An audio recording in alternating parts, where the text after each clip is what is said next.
The Bible is an absolutely amazing book. It was written over a time period of 1,500 years. It has more than 40 authors. We know 40 are named, but there are plenty of unnamed authors as well. It was written in 3 different languages, and it accounts of events on 3 different continents, and yet it all tells the same story.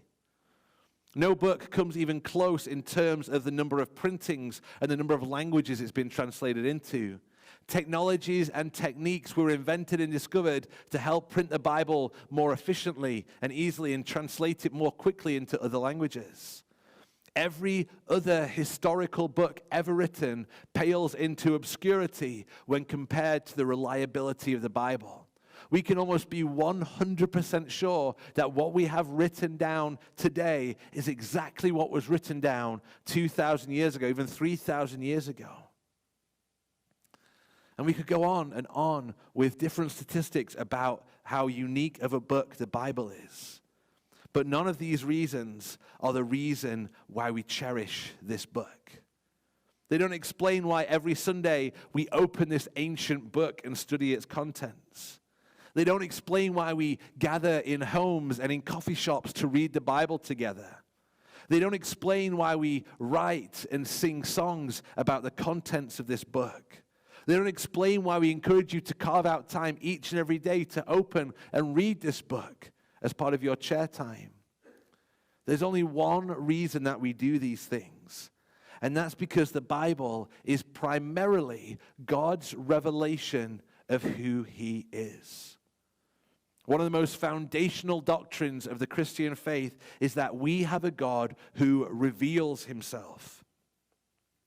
We have a God who is self-revealing in all that He does. He makes Himself known to the people that He created so that we can have a relationship with Him.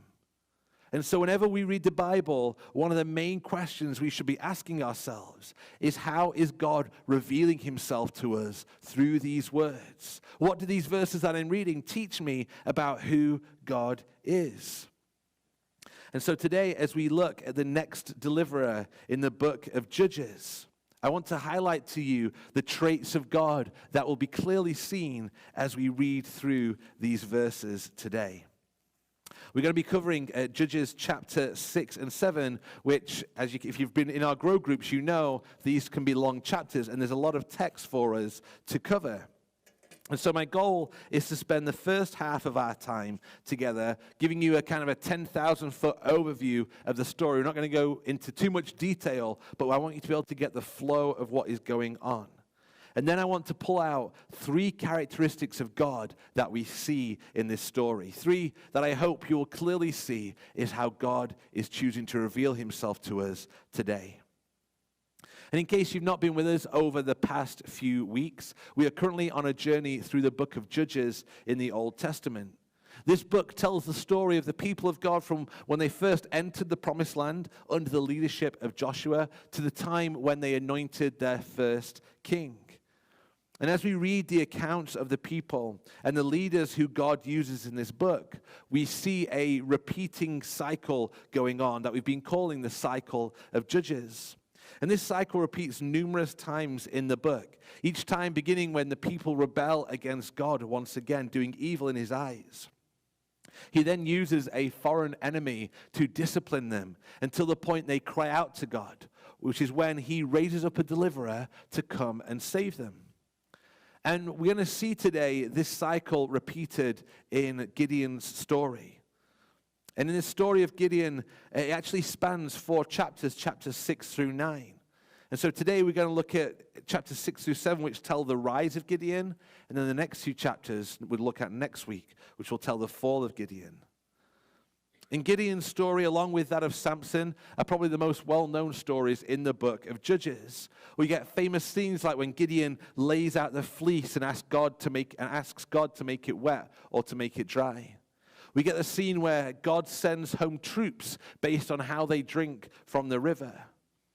And so a lot of this story will hopefully feel familiar to you, which will allow us to see what God is revealing about Himself to us through these verses.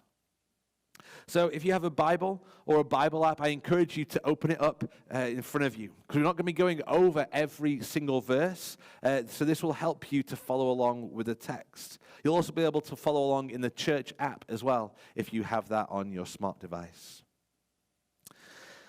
So these first 2 chapters of Gideon can be broken down into 7 different scenes. If you're watching the movie of this story, each scene would take place at a different location. The backdrop, the scenery would all change, so you know that the location has changed. And the first scene I'm going to be calling the curse of the Midianites. And we see that in chapter 6, verses 1 through 10.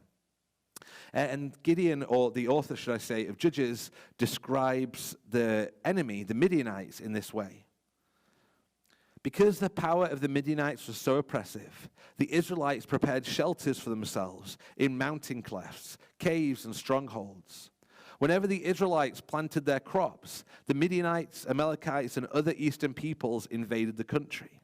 They camped on the land and ruined the crops all the way to Gaza, and did not spare a living thing for Israel, neither sheep, nor cattle, nor donkeys. They came up with their livestock and their tents like swarms of locusts. It was impossible to count them or their camels. They invaded the land to ravage it. I don't know if you've ever seen the older Pixar movie called Bug's Life, but this very much reminds me of the grasshoppers in Bug's Life. The ants would work all year round to collect a harvest for only the grasshoppers to come and eat it all instead, so that there was barely enough left for the ants to survive. But in Gideon's story, the way the author of Judges describes this invasion is very deliberate, because they're using very similar language to the description of the covenant curses in Deuteronomy 28. If you were around for our Mining the Prophet series last summer, we referenced that passage a lot. We don't have time to look at it today, but I encourage you to go home and read Deuteronomy 28, verses 29 through 33, and see how it compares to this description of the Midianites. And the author's doing that to make this point.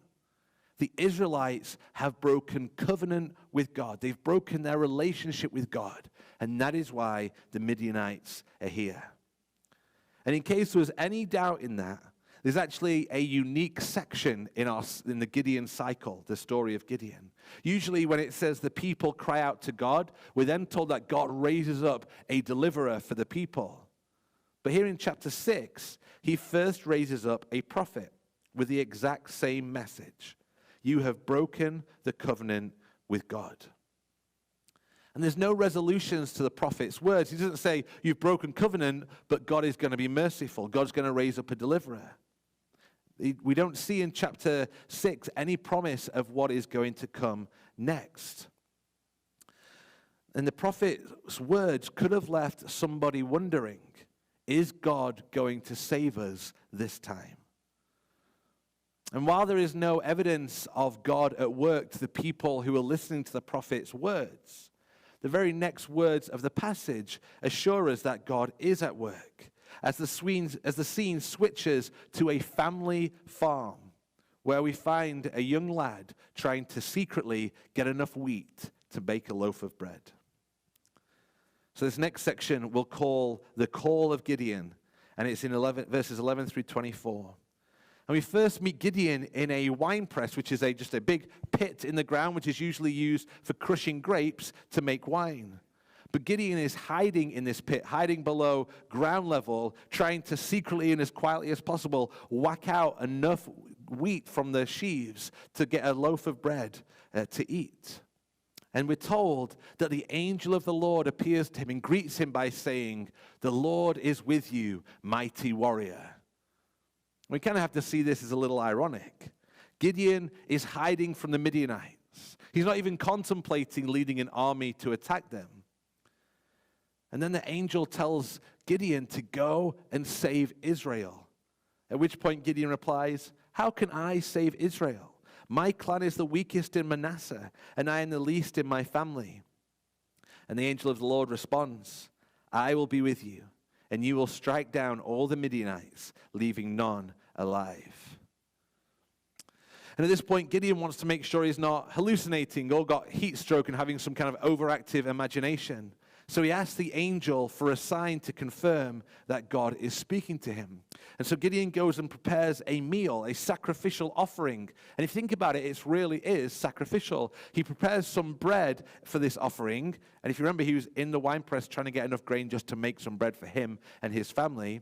He also prepares a young animal for the sacrifice, which the Midianites would come and take away, so they didn't have a lot of fresh meat. But he makes this offering to God. And when he brings it to the angel of the Lord, the angel touches it with his staff. It ignites in fire, and then the angel disappears. And this is Gideon's reaction in verse 22.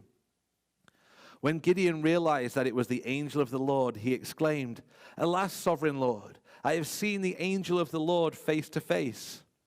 But the Lord said to him, "Peace, do not be afraid. You are not going to die." So Gideon built an altar to the Lord there and called it "The Lord is Peace." To this day it stands in Ophrah of the Abiezrites. And so Gideon is now in the Lord's service. And that very night, he gets his first mission, both to test Gideon and to demonstrate his role to the Israelites.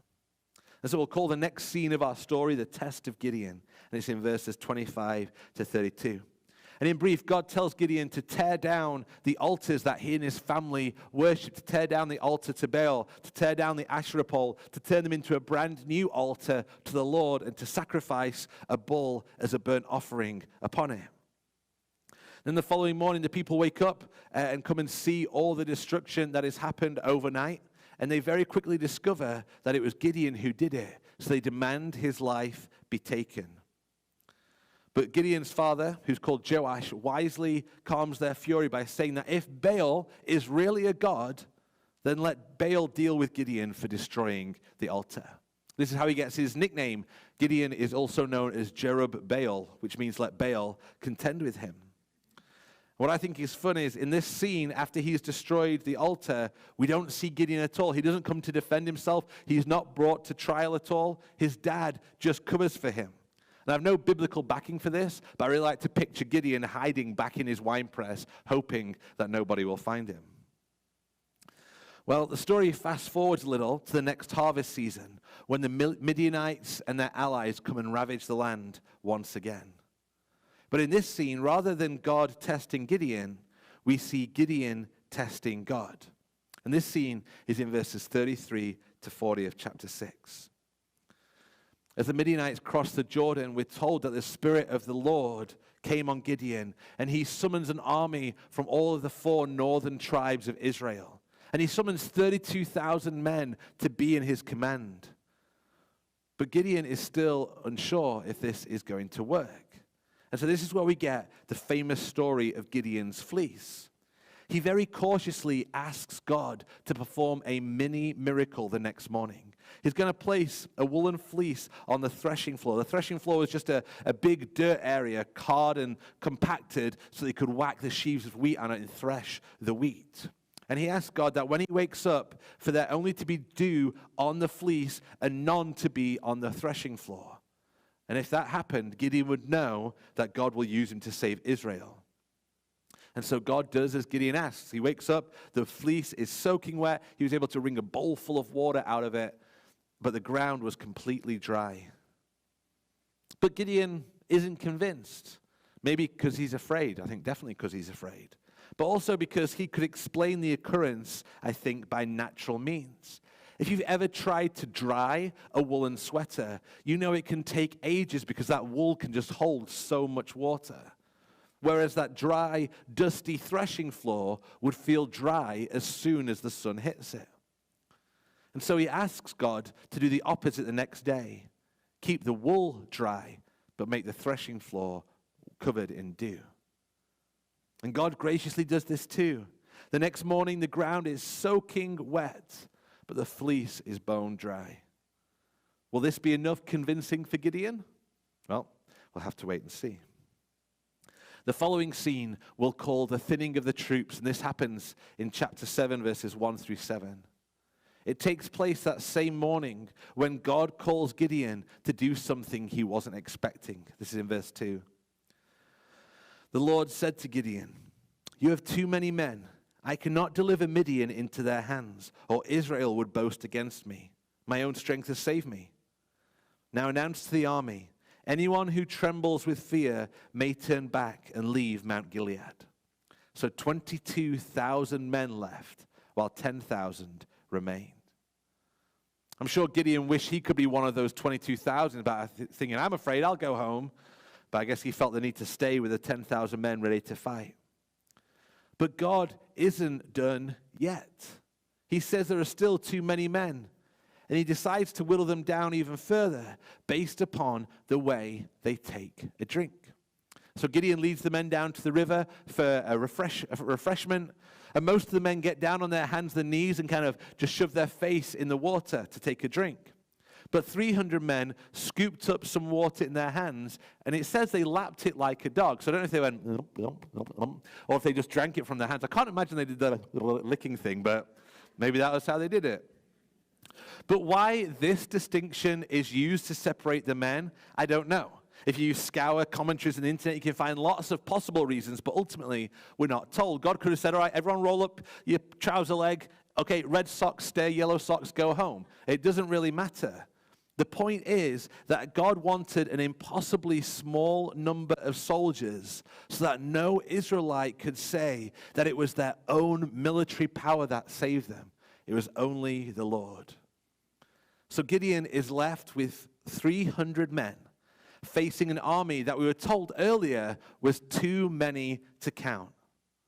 Long odds for man, but simple for God. And before the battle ensues, we have one more scene. God has one more assurance for Gideon, and we'll call this the dream of the God in verses 8 through 15 of chapter 7. And so God tells Gideon to sneak up to the edge of the Midianite camp and just listen. And as Gideon and his servant do that, they hear one of the gods telling his friend the dream he just had. This is verse 13. Gideon arrived just as a man was telling a friend his dream. I had a dream, he was saying. A round loaf of barley bread came tumbling into the Midianite camp.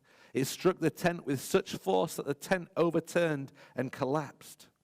His friend responded, this can be nothing other than the sword of Gideon, son of Joash, the Israelite.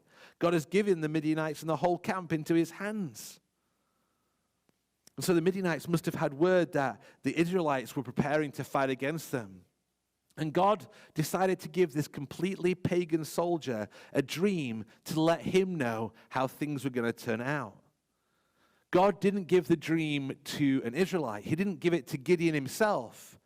He knew it would be most convincing for Gideon to hear it from the mouth of a Midianite. And at this point, Gideon falls on the floor and worships God, and he's finally ready to lead Israel into battle. But as with most of Israel's battles, God does the majority of the work.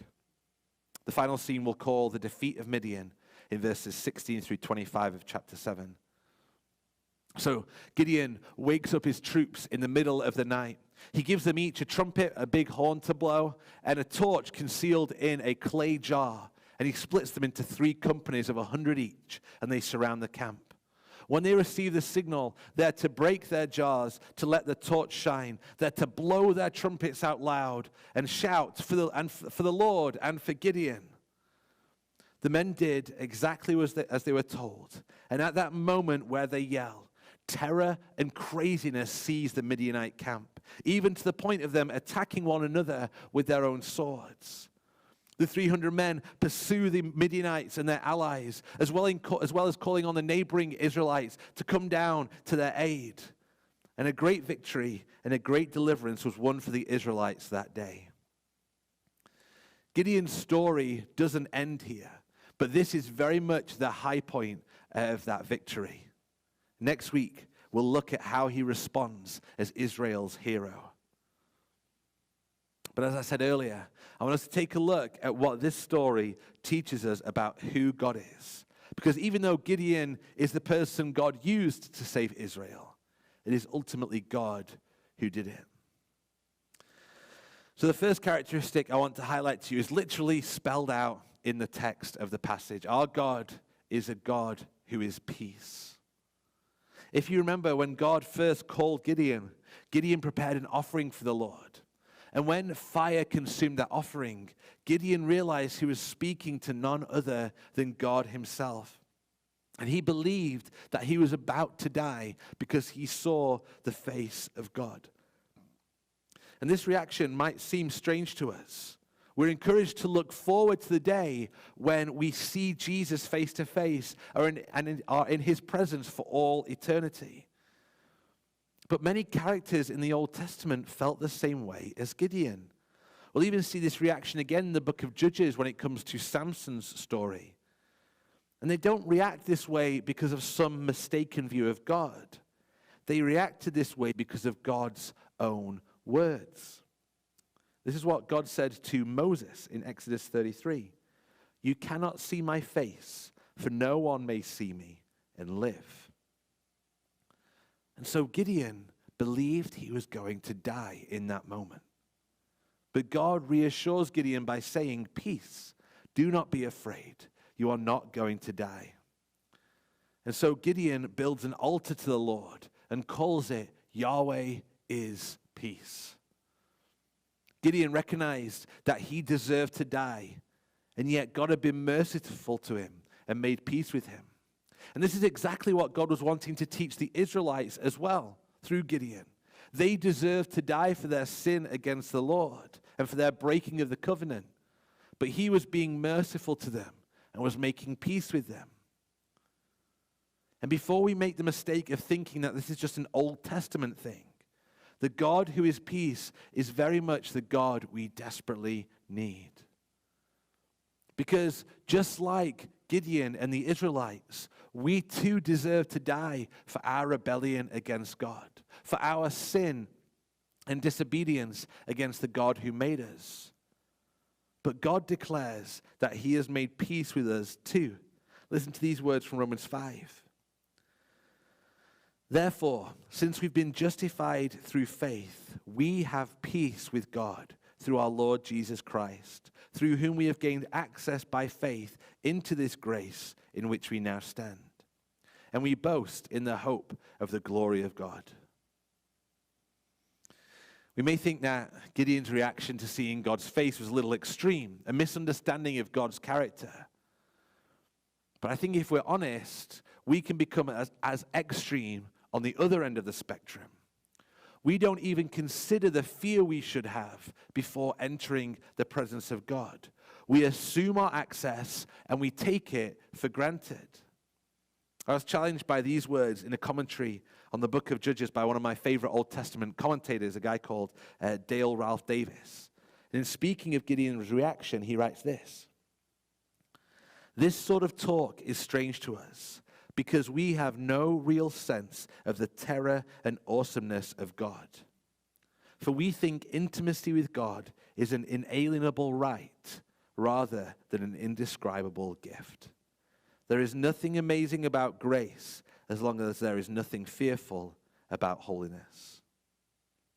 We think intimacy with God is an inalienable right rather than an indescribable gift."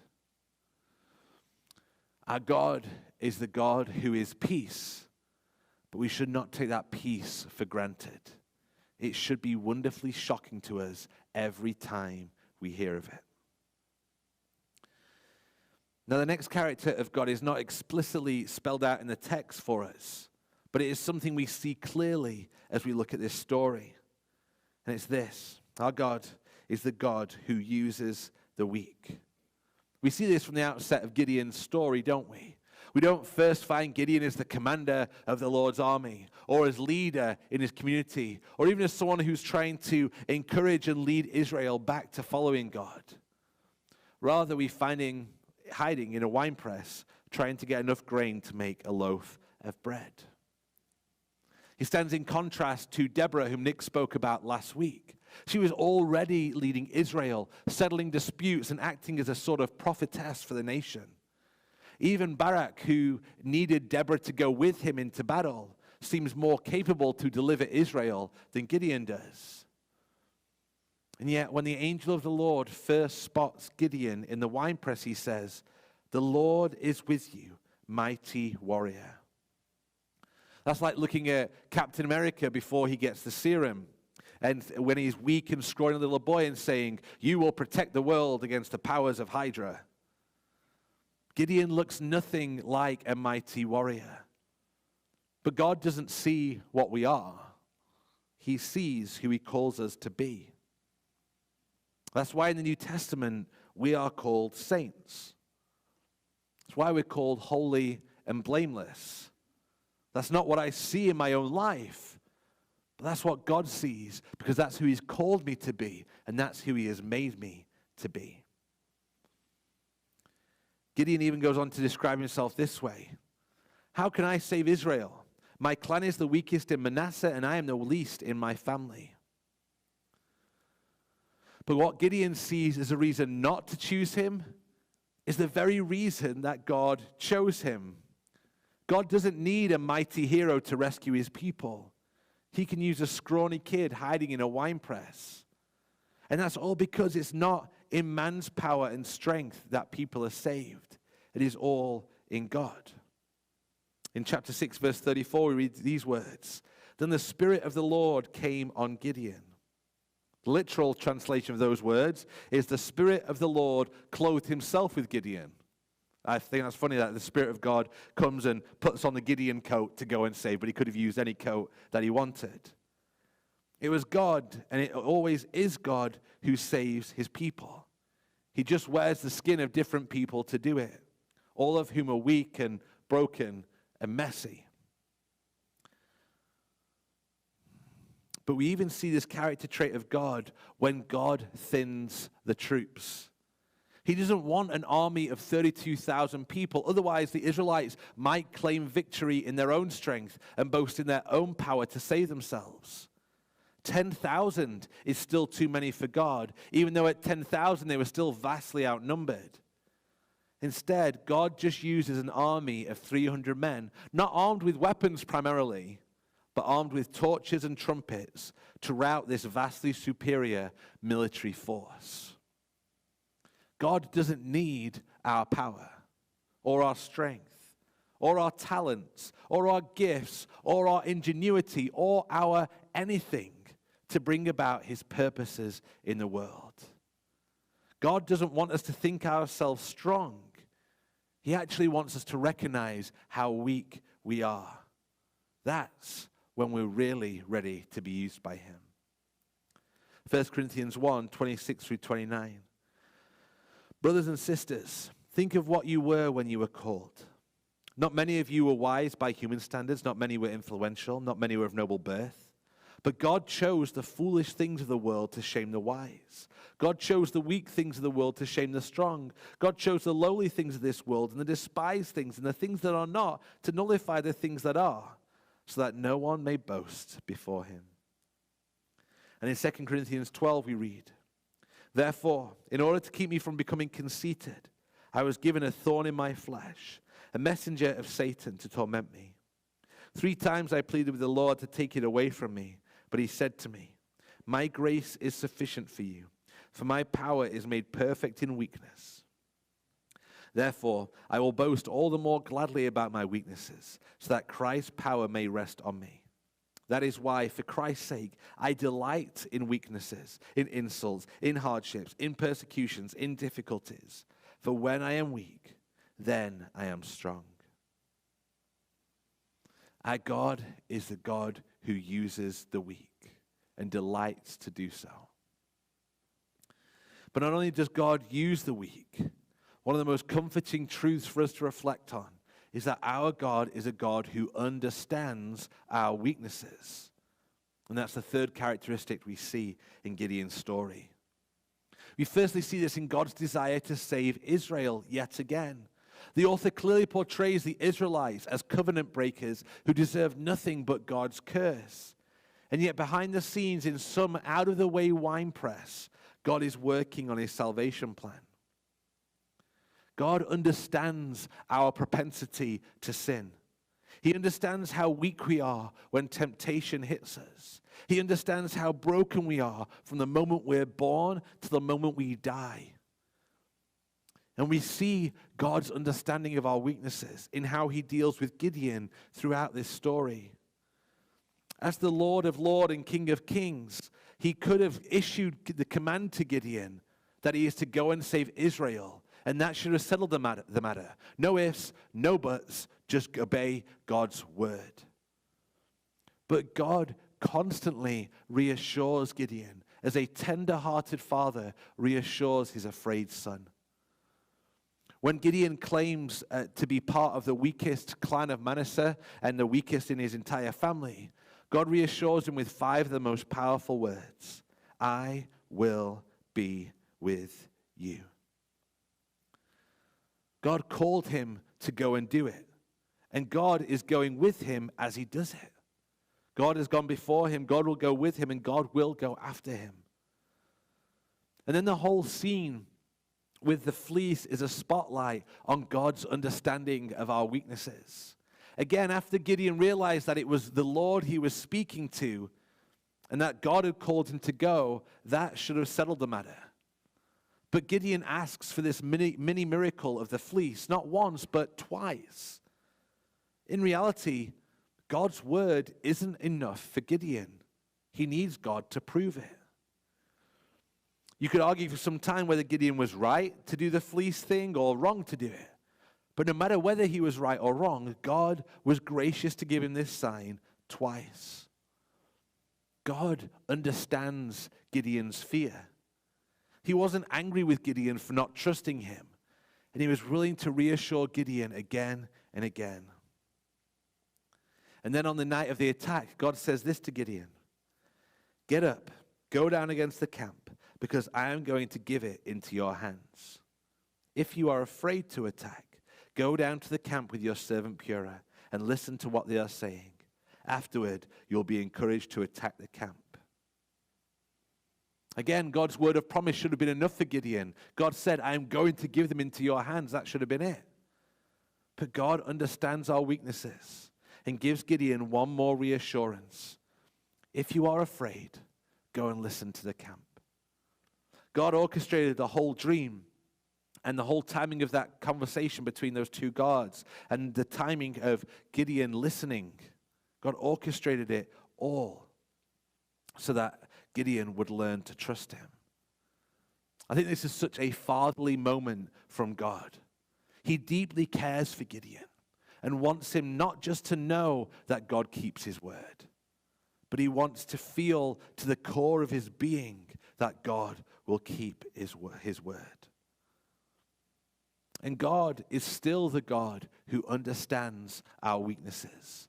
And he still desires us not only to know in our minds that his promises to us are true, but to feel them to the core of our being as well. And we can be certain that God understands our weaknesses because God became one of us and experienced what human life is like. Listen to these words from Hebrews 4. Therefore, since we have a great high priest who has ascended into heaven, Jesus, the Son of God, let us hold firmly to the faith we profess. For we do not have a high priest who is unable to empathize with our weaknesses, but we have one who's been tempted in every way, just as we are, yet he did not sin. Let us then approach God's throne of grace with confidence, so that we may receive mercy and find grace to help us in our time of need. Jesus understands our weaknesses because he became one of us. He was tempted in every way, just as we are, yet he did not sin. And so he was able to become both our sacrifice and our priest to connect us to God. But maybe you're here this morning and you're feeling the need for some assurance of God's presence, or some assurance of God's faithfulness, or even some assurance of God's goodness. In your life right now, you're more than aware of your weaknesses and your ability to fix whatever is going on. And you might be thinking it's a little unfair in how much assurance Gideon seems to get. You think, if I only had just one of those things, you'd feel 1,000,000 times better. And yet it takes a bunch of assurances from God before he's ready to do what God calls him to do. I mean, imagine if you could lay a wool sweater out on your driveway tonight and say, God, if this is going to turn out okay, please make this wool sweater stay dry and everything around be covered in dew or covered in frost. That would be a powerful illustration of God's intervention in your life. But God doesn't seem to be in the business of doing that today. Granted, he only did it once in the Bible. But I want to argue that God has given us an even greater demonstration of his intervention in our life, and an even greater demonstration of his absolute passion for us. And this isn't some vague truth I'm going to ask you to believe. It's something that you can touch and hold, something you can smell and taste. The demonstration that God has given us is none other than communion. I know that sounds a bit anticlimactic, but that's only because we've become numb to the gift that communion is to us. These words are from Romans 8. What then shall we say in response to these things? If God is for us, who can be against us? He who did not spare his own son, but gave him up for us all, how will he not also along with him graciously give us all things? We can be certain that God is working in our lives and in the situations of our lives, because when God gave Jesus up for us, he gave us the most precious gift he could possibly give us. And so if God already has given us the most precious gift he could possibly give, why would he hold back any of his other gifts that he has in store for us? But we don't just have God's written word as that promise, as an assurance for us. We have the physical word, the physical message of communion. We have the bread representing Christ's body, the juice representing Christ's blood, the body and blood that he gave so that we could be forgiven. And when we take communion, we are holding in our hands the tangible representations of Christ's body and blood. We are seeing them, smelling them, tasting them, and touching them. The bread and the juice are a greater wool fleece because they speak of something that God has already done. They speak of something that God has already accomplished for us.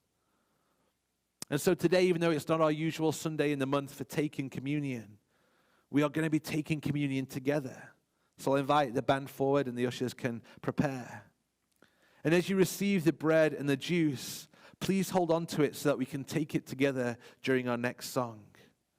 And as you hold it and wait to take communion, I want you to look at it and see God's gift of assurance to you. As you hold the bread and the juice, I want you to hear God's promise that you are holding a representation of his greatest gift to you. So he will not hold back in graciously giving you all things. And if you're struggling to believe that, then I encourage you to pray the words of the man who struggled to fully believe Jesus, who said, Lord, I believe, but please help my unbelief. Our God is a God who is peace. He's made peace with us through Jesus' death on the cross. And our God is a God who understands our weakness. He isn't angry with you if you struggle to believe. He wants to strengthen your weakness. So please ask him to do so. The ushers will serve you now.